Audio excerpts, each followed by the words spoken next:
Welcome back to the Future Strong podcast.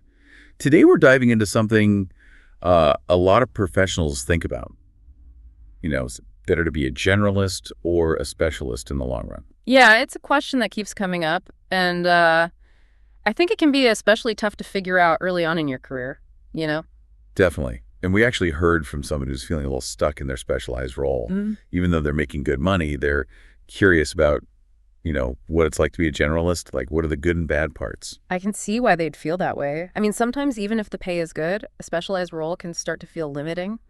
So yeah, I think it's smart to look at different options and really think about those pros and cons. Absolutely. And, one perspective we came across was from someone who really felt like being a generalist was a big reason for their success. They really loved the variety in their work and felt like it gave them a much better understanding of their field as a whole. That makes a lot of sense. When you get to experience different parts of an industry, you get a more well-rounded view of how it all works. It's like you're seeing the whole forest instead of just focusing on one tree. Exactly. And they also mentioned that, because they had this broader understanding, it opened up more opportunities for them in management where they could oversee and guide specialists. So being a generalist can actually lead to leadership roles where you're using the skills of those specialists. Yeah. It's all about understanding the big picture and how all the individual parts come together. Exactly. But they did bring up some downsides, too. They said sometimes companies expect generalists to handle everything themselves, which can get pretty overwhelming. Oh, yeah, definitely. It's important to remember that being a generalist doesn't mean you're an expert in absolutely everything. Knowing what you're good at and being open to learning from others, especially specialists, is super important. Right. And they also mentioned feeling a little less knowledgeable sometimes in specific specialized areas, which could be a disadvantage when working with experts in those fields. That's a good point. It really shows how crucial it is for a generalist to always be learning. Keeping up with industry trends and advancements, even in those specialized areas, is really key. Now, another interesting perspective we saw actually kind of challenged this whole idea of generalist versus specialist. They said high-ranking roles a lot of times need you to be competent in all areas, no matter what your title is. That's an interesting take. It suggests that as you move up in your career, having that holistic understanding becomes more and more valuable. You need to be able to see how all the different parts of an organization work together to reach those goals. Yeah, and someone else in a senior management position kind of echoed that idea. They emphasized how important a strong team is for generalists to really thrive. For sure. No one can do it all on their own, and that's especially true for generalists. Collaboration and using the expertise of others is key to success, no matter which path you choose. Definitely.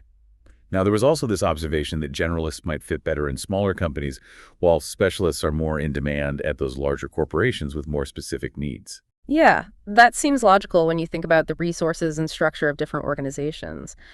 Smaller companies might need people who can wear lots of hats and adapt to different tasks, while bigger companies can afford to have more specialized roles. Yeah, it really shows you how important it is to understand the specific company and the role you're looking at. Right. And so let's talk a little bit about some of the challenges that generalists face, especially when they're first starting out. Yeah, starting out as a generalist can definitely have its hurdles. We heard from someone who said that larger companies and agencies seem to prefer specialists for entry-level and junior management roles. That makes sense. Yeah. When you're just starting out, showing that you have deep knowledge in a specific area can make you a more appealing candidate. But they also said that generalists are really valued in smaller businesses, nonprofits, and even in academia because of budget constraints. They need people who can handle a lot of different responsibilities. Yeah, in those environments, you really need to be adaptable and willing to take on different roles. But there's also that risk of getting pigeonholed, whether you're a specialist or a generalist.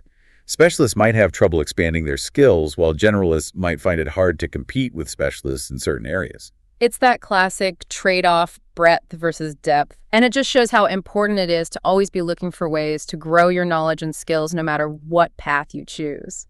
And this is where that idea of a T-shaped professional comes in, which a few people mention. Oh, yeah, the T-shaped professional. Yeah. They have a broad understanding of their field. That's the horizontal part of the T. And then deep expertise in a specific area, the vertical part. It's all about finding that balance. So you have that solid foundation of general knowledge, and then you really dive deep into one specific area. Exactly. A lot of people think that's the best way to be successful in the long run. But someone did caution against just, doing a little bit of everything without really understanding the concepts behind it. I think that's really important.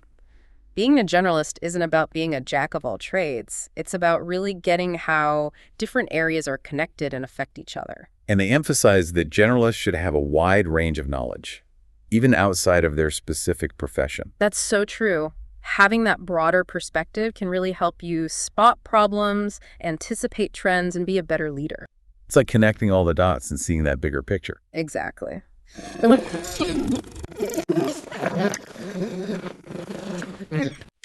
Some people thought generalists could earn more because they can move between different roles and industries more easily. And others said that specialists often get paid more because of their deep expertise, particularly in certain fields.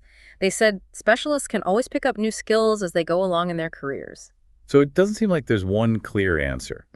It probably depends on things like the industry, your specific career goals, and maybe even your personality. You got it. It's all about finding the right fit for you. And someone else pointed out that specialists might earn more early on, but moving into a generalist role can be better if you want to get into management. So the path you take could change over time. Maybe you start as a specialist to build up a strong base and then move into a more generalist role as you get more experience and understand your field better. That's a good point. There's no one right answer. The important thing is to never stop learning and to be able to adapt. That's what will help you succeed no matter what you choose.